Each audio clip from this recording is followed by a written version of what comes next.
আসন্ন ত্রয়োদশ জাতীয় সংসদ নির্বাচন পিরোজপুর ১ আল্লামা দেলোয়ার হোসেন সাঈদীর সুযোগ্য পুত্র আল্লামা মাসুদ সাঈদী পিরোজপুর ১ আসনে দাঁড়িপাল্লা মার্কায় এবং দাঁড়িপাল্লা সমর্থক এবং নাজিরপুর উপজেলা সংগ্রামী আমির পক্ষ থেকে এক গণমিছিল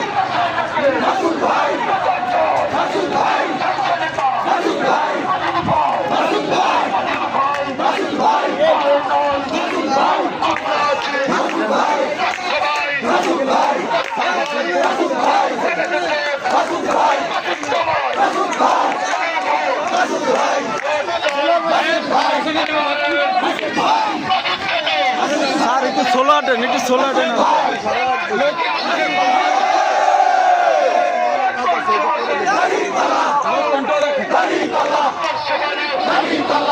সোলো আটলে ভাই পিছন দিয়ে সরে